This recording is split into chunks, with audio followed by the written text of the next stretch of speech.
I came back home and saw all my belongings scattered across the front yard. My daughter-in-law stepped forward and said, "We decided to clean up a bit. Those old things don't serve any purpose anymore." I met her gaze and answered quietly, "Then I suppose I will also remove what is no longer useful to me." I pulled out my phone. It was time to show who truly had control here. I will never forget that moment, that exact second when my life split into two separate parts. I had just returned from Ohio, where I had laid my younger sister Grace to rest after watching her endure 6 long months of cancer. I was still dressed in the black funeral dress that clung to my skin. The smell of damp soil and dying flowers lingered in my senses. I could still hear my nephews sobbing as they said goodbye to their mother. I returned shattered. I returned hollow. I came home longing for a hug, a warm cup of tea, a gentle word from my son Michael. Instead, I was greeted by silence. I opened the gate to my home. My home, or rather the house. The 2-story house with a small garden out front that I bought with my own hands after 40 years of cleaning offices. The house I painted a soft yellow because I always imagined a cheerful place filled with warmth. The same house I gave to my son 3 years earlier when he married Linda, because a mother wants nothing more than to see her children settled. And there it was. Everything I owned dumped outside as if it were garbage. My clothes, my shoes, photographs of my late husband, the shawl my grandmother knitted for me before she passed away. My children's documents from when they were infants. Every single thing piled beside the bougainvillea plants I had planted myself. I froze and my purse slipped from my fingers. "What?" I whispered, my chest tightening. Then she appeared. Linda walked out of my house smiling. She wore a brand new dress, one of those that costs at least $200. Her hair was freshly styled, nails immaculate, makeup flawless. She looked like she had just stepped out of a beauty salon, while I had just buried my sister. "Oh, Emily, I'm so happy you're finally back," she said in that sugary false tone she always used with me. We decided to do a deep cleaning. You know, all those old things were taking up so much space, and honestly, they're useless now. I stared at her, my hands shaking. "Old things," I repeated slowly. "Linda, those are my belongings. The photo albums of my children. My personal documents. My clothes." "Oh yes, I know," she interrupted, waving her hand dismissively, as if brushing away an insect. "But we needed the space in your room. We're turning it into the baby's room. Didn't Michael tell you? I'm 3 months pregnant." It felt like a punch to my stomach. Pregnant. And this was how I found out, after my things were tossed into the yard. "Linda, I need to speak to Michael," I said, my voice cracking. "He's working," she replied. "He'll be late.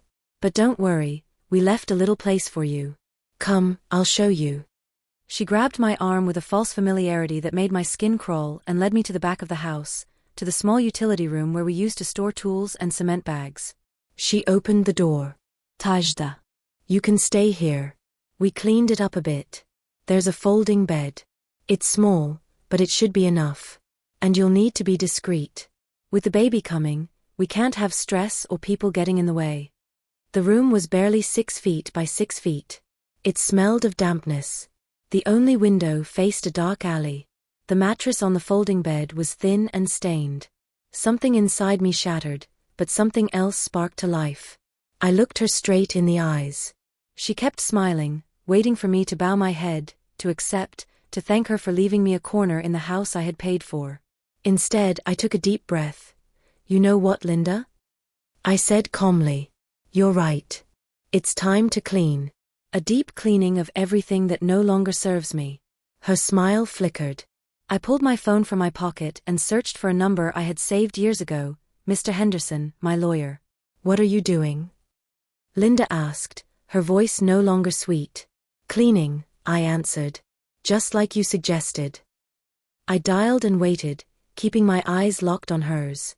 For the first time in 3 years, I didn't look away. I realized something then. I had given that house out of love, but I had never given away my dignity. And they were about to learn who truly ran things. Mr. Henderson answered on the 3rd ring. "Emily? What happened?" He knew I had just buried my sister. "I need to see you tomorrow morning." "It's urgent," I said, never breaking eye contact with Linda. "Are you all right?" he asked. "No. But I will be," I replied before hanging up. Linda folded her arms. I don't know what you think you're doing, Emily, but this house belongs to Michael now. I'm his wife. If you want to stay, you'll follow our rules. I clenched my jaw. I wanted to scream that I bought that house with 40 years of scrubbing floors and toilets. That every brick held my sacrifice. That Michael was only 25 when I handed it to him without asking for a cent. But I said nothing. I had learned something in my 67 years. Words without power are just noise. Is that so? I said quietly. Then I'll stay in the utility room. She blinked, clearly surprised. She expected tears. Begging. Drama. Well, good. I'm glad you understand, she said. And there's no room in the fridge for your food, you'll have to keep it in your room. Also, you can't use the kitchen at all hours. The doctor says I need to avoid stress. I nodded. Of course. No problem. Welcome to your new space, she said smugly and walked away. I closed the door and finally cried. I cried for Grace, I cried for my husband, gone 10 years now. I cried for the woman I used to be, strong, proud, tireless. I cried for Michael, who once called me his hero. The room was damp, bare, and dim. Then I remembered my mother, who raised 5 children alone. She always said, a woman's strength isn't in what she owns, but in what she can rebuild when everything is taken. I wiped my tears, took out my phone, and began taking photos of the room, of my belongings, outside of everything. Truth needs proof. That night, Michael came home late. I waited, hoping he would come see me. He didn't.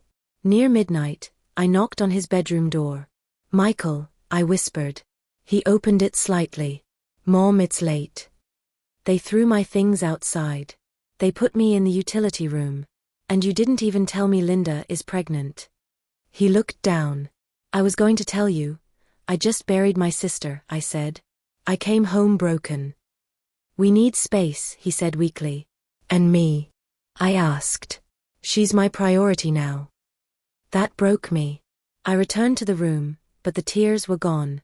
I opened my old notebook, the one where I recorded expenses. What I found changed everything. Thousands withdrawn. From the savings I had trusted them with. Only 4,000 left. I sank to the floor. They had taken my home, my space, my money, and my dignity.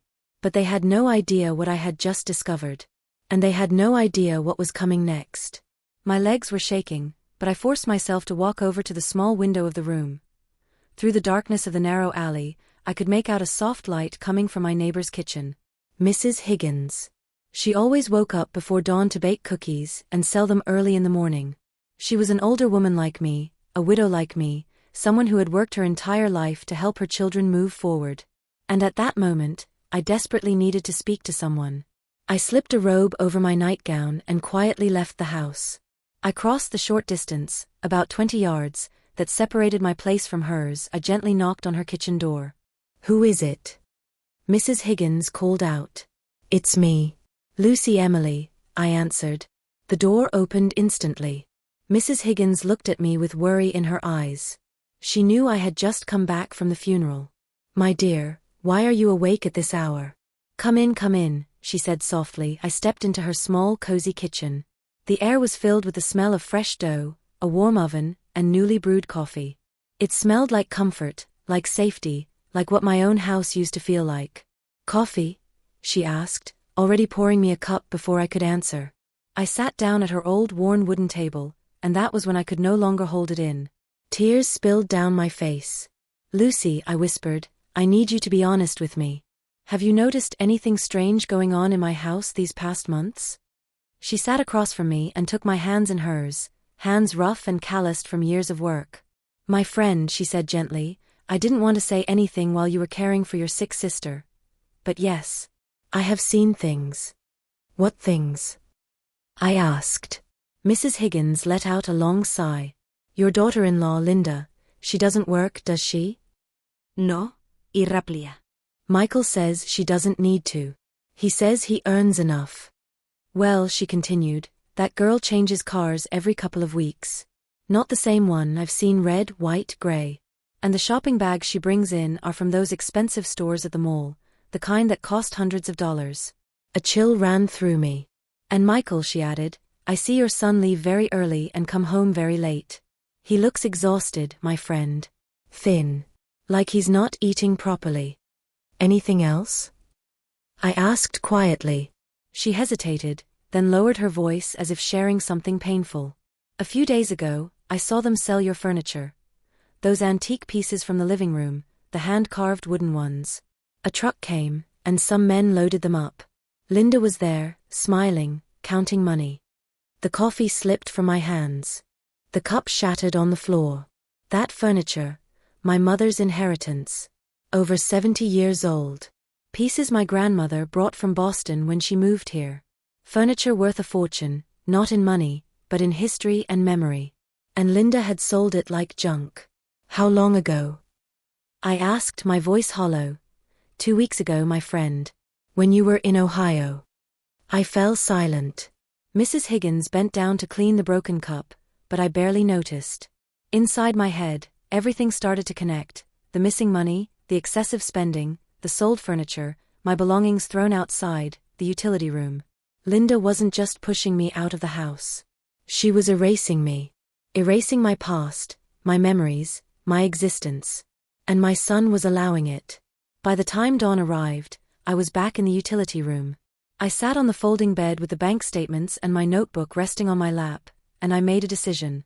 If they wanted to play this way, then I would play too, but by my own rules. Because there was something they didn't know. They didn't know that the house was still legally in my name. Michael had never completed the ownership transfer paperwork. I had only given him verbal permission to live there. They didn't know that I had documentation for everything. And they didn't know that the woman sitting in that miserable room was no longer the same woman who arrived the day before. That woman had been broken. But from the ashes, something new was forming, stronger, sharper, dangerous. By the time the sun was fully up, I had a plan. And I swear, not even in their worst nightmares did they imagine what I was about to do. Exactly 9 a.m, I knocked on the door of Mr. Henderson's law office. I had bathed using the patio sink because Linda had locked the main bathroom so I wouldn't waste her hot water. I wore my best black dress, the same one from the funeral. I carefully combed my hair into a tight bun. Mr. Henderson greeted me with a long, firm hug. Emily, my dear, I'm so sorry about your sister. Grace was a wonderful woman. Thank you, I said, swallowing the lump in my throat. But I didn't come to talk about that. We sat in his office, surrounded by books and diplomas. He poured me a glass of water and waited. I placed my notebook, bank statements, photos of my belongings in the yard, everything, on the desk. I told him the entire story. As I spoke, his expression shifted from concern to shock, then to anger. When I finished, he leaned back and rubbed his chin. Emily, this is very serious. I know. Does your son know you still have access to those bank statements? He gave me the card years ago. I think he forgot.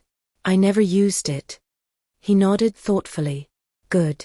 Let's take this step by step. First, the house. Do you have the deed? Yes, I said, pulling it from my purse.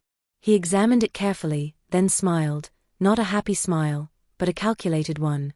Emily, the deed is still entirely in your name. Michael never completed the legal transfer. But I gave it to him, I said.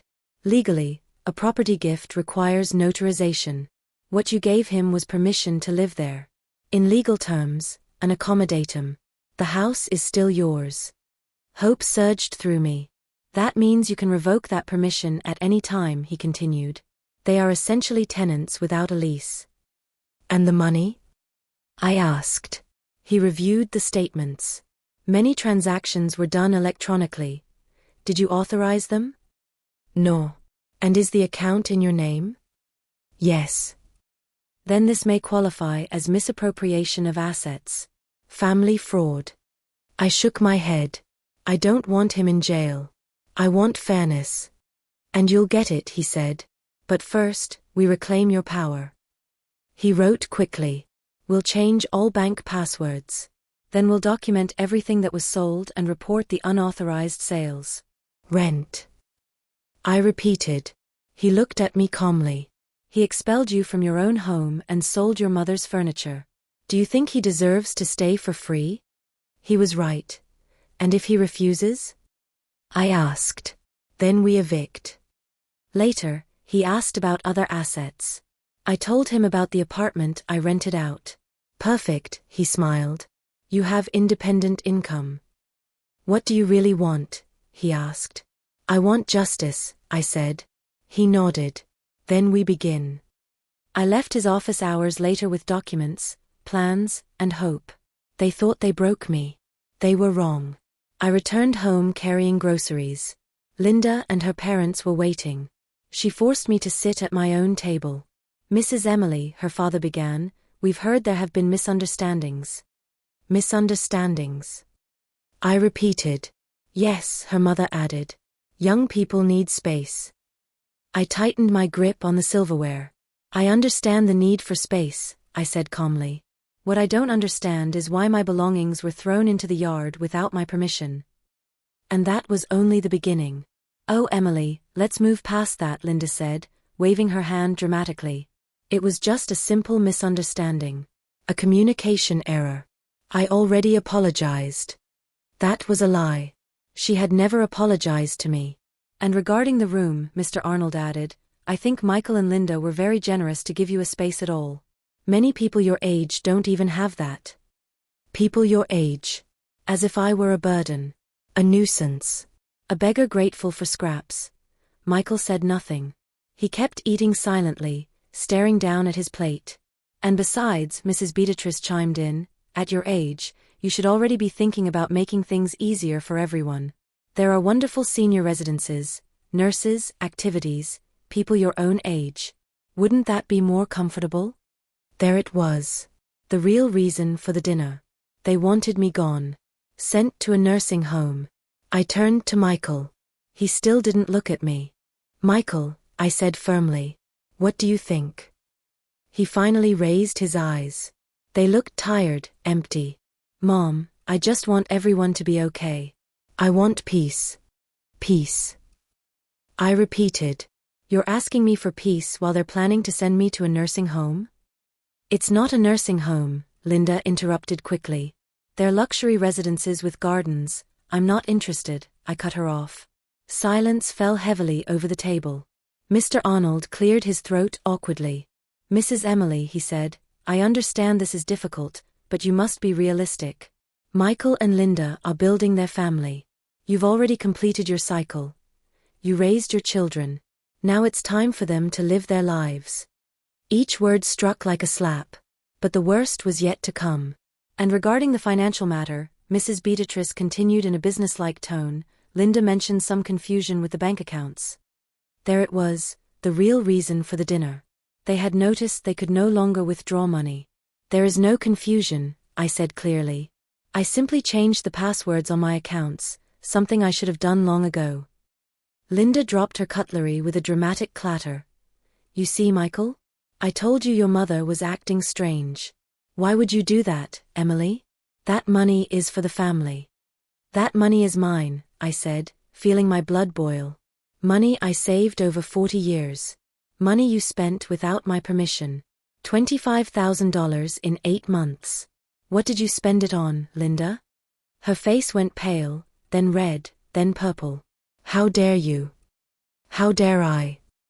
I stood up. How dare you? I'm asking for an explanation for my own money. For selling my mother's furniture without permission. For treating me like garbage when I came home from my sister's funeral. Mom, please, Michael said, standing too, his hands raised. Don't do this. Not in front of them. Not in front of them? I stared at him. They came here to convince me to go to a nursing home, and you're worried about appearances? Mr. Arnold slammed his fist on the table. Madam, you're being extremely rude. We came to find a civilized solution. Civilized. I laughed bitterly. Civilized is throwing my belongings into the yard? Selling my mother's furniture? Taking $25,000 without asking? That money was for the house. Linda shouted. To improve it, to increase its value. This house is already valuable, I said slowly, and it is still mine. Absolute silence. Linda blinked, confused. What? You heard me. This house is in my name.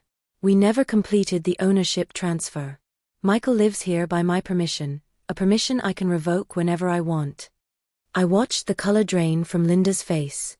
I saw Mr. Arnold and Mrs. Beatrice exchange panicked glances. Michael collapsed back into his chair, burying his face in his hands. "No, that can't be," Linda whispered. "Michael told me the house was his. He promised me before we married." "Then he lied," I said coldly. "Or he simply never did the paperwork. Either way, this house is legally mine. Every brick, every window, every inch." Linda turned on Michael like a wounded animal. "Tell me it's not true. Tell me this crazy old woman is lying." Michael lifted his head slowly, tears in his eyes. "It's true. I never finished the paperwork. You told me this house was yours." Linda screamed. "I married you because you said you had assets."